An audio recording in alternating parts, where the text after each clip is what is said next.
So you saw a great deal to buy 50,000 email addresses and you found some software to use to send them. Now you just hit the send button and wait for the orders to start rolling in, right? Well, if it were that easy, we'd all be driving Ferraris. Unfortunately, the reality is something entirely different. Sending out thousands of emails in that way is fraught with issues. Some of them can have a really catastrophic effect.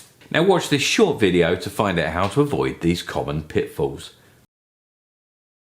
This can cause the largest amount of damage. Mail filtering companies will post spam trap email addresses all over the internet, and these are designed to highlight senders who are harvesting email addresses without the opt-in of the address owner. These addresses can end up on purchased or harvested lists, and when they are sent to, the sender is added to a block list by spam filtering companies. Some of the really big ones protect the inboxes of billions of users.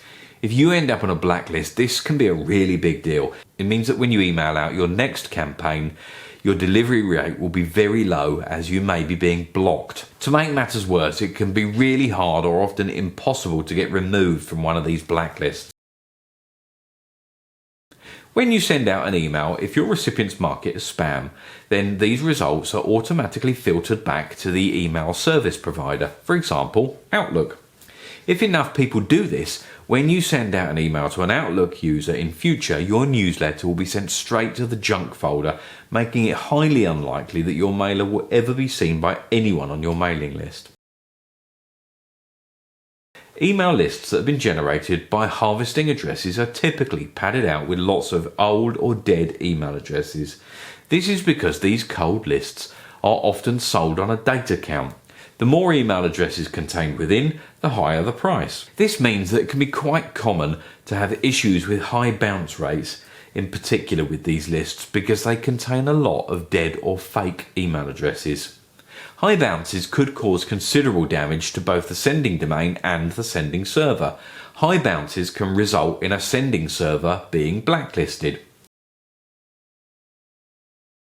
Sender reputation damage. The server that is used to send out your email marketing carries with it a percentage score. This percentage score is known as a sender reputation.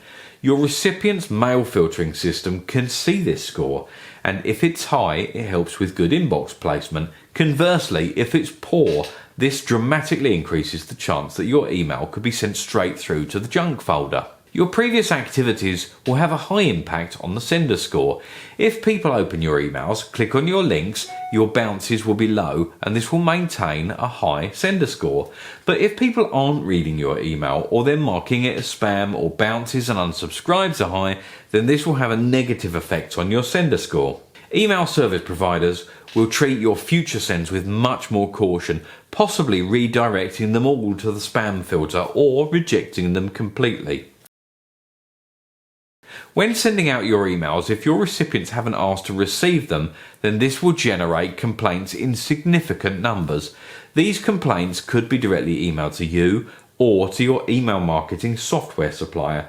Complaints to your software supplier will often result in your account being suspended from sending more emails, so you risk losing any email send credits or services which you have paid for. If complaints are made to the user's inbox provider, for example Gmail, then this will result in your company domain name being blocked or blacklisted.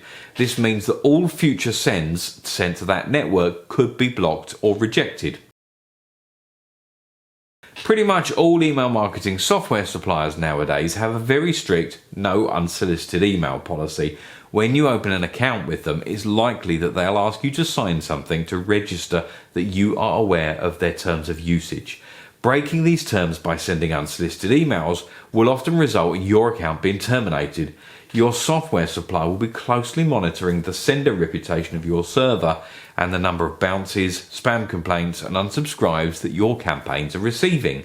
This means that they can very quickly identify cold email campaigns. This means that they will often close any account very quickly that is sending this type of campaign, purely to protect your company domain name and their network.